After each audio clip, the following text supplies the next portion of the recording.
بسم اللہ الرحمن الرحیم۔ زیڈ موٹیو کے معزز دوستو، السلام علیکم۔ سامعین، آج میں آپ کو رزق کے بارے میں مولانا جلال الدین رومی کی ایک بہت ہی پر اثر اور دلکش حکایت سناؤں گا۔ ایک دفعہ کسی دور دراز کے گاؤں میں ایک آدمی رہتا تھا جس کے مالی حالات کچھ بہتر نہ تھے۔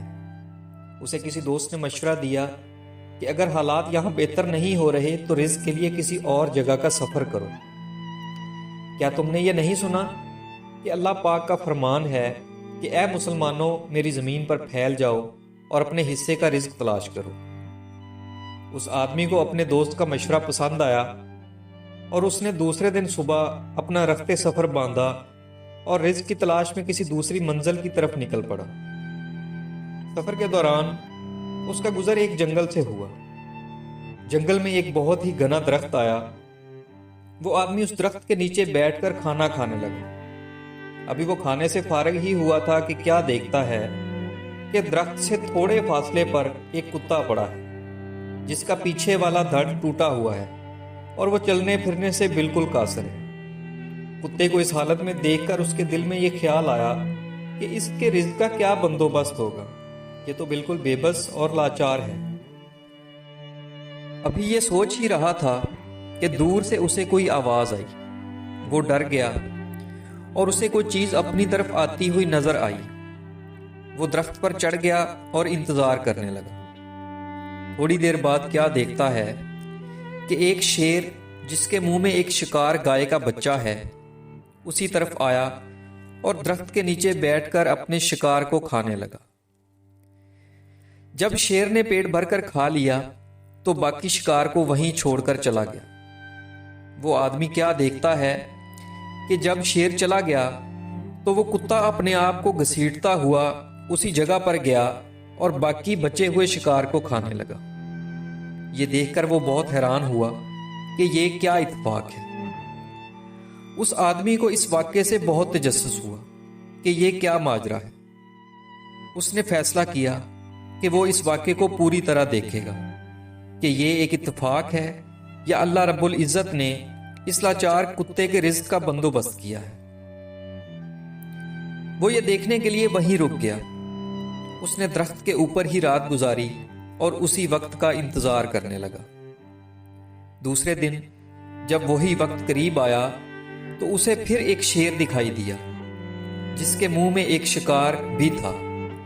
شیر نے درخت کے نیچے پہلے کی طرح پیٹ بھر کر کھایا اور تھوڑا سا شکار چھوڑ کر چلا گیا۔ جب شیر چلا گیا تو کتا اپنے جسم کو گھسیٹتے ہوئے شکار کے قریب گیا اور جو بچا کھچا تھا اسے کھانے لگا۔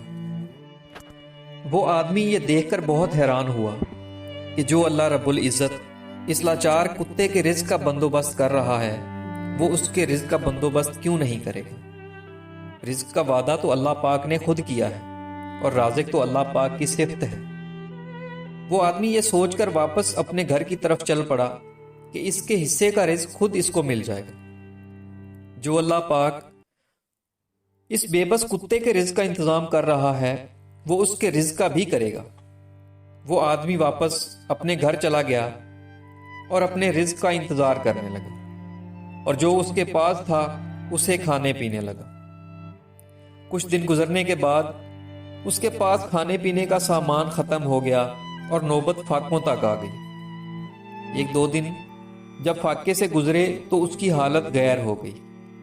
پریشانی کے عالم میں اس نے شکوہ کرنا شروع کیا۔ اس نے آسمان کی طرف منہ کیا اور کہا کہ اے پروردگار، ہم سے تو وہ کتا ہی اچھا ہے جس کے رزق کا اتنا انتظام، اور ہم لاچار تو اس کتے سے بھی گئے گزرے ہیں، ہم سے اتنی بے رخی اور بے مروتی۔ جب اللہ پاک نے اس کی یہ حالت دیکھی اور اس کی باتیں سنی تو فرشتے کو حکم دیا کہ جاؤ اور اس سے کہو کہ اے بدبخت انسان، تم نے وہ کتا تو دیکھ لیا جو دوسروں کے بچے کھچے پر گزارا کرتا ہے، اور تم وہ کتا تو بن گئے، لیکن وہ شیر کیوں نہیں بنے جو خود شکار کر کے کھاتا بھی ہے اور دوسرے لاچاروں کے کھانے کا بھی بندوبست کرتا ہے۔ تو زیڈ موٹیو کے پیارے دوستو، اس کہانی میں یہ سبق ملتا ہے کہ اگر ہماری ضروریات کم بھی ہیں تو بھی اپنے رزق اور روزی روٹی کا بندوبست اس شیر کی طرح کرنا چاہیے، اور معاشرے کے کمزور اور مساکین و غربا کا بھی خیال رکھنا چاہیے۔ اس موقع پر میں آپ کو سرور کائنات حضرت محمد صلی اللہ علیہ وآلہ وسلم کی ایک حدیث بھی سناتا چلوں کہ حضور نبی کریم صلی اللہ علیہ وآلہ وسلم کا فرمان علی شان ہے کہ دینے والا ہاتھ لینے والے ہاتھ سے افضل ہوتا ہے۔ دوستو، نہج البلاغہ میں حضرت علی المرتضیٰ شیر خدا رضی اللہ تعالی عنہ کا بھی ایک قول ہے کہ انسان دو پیروں والا جانور ہے، ایک پیر تقدیر کا اور دوسرا پیر تدبیر کا۔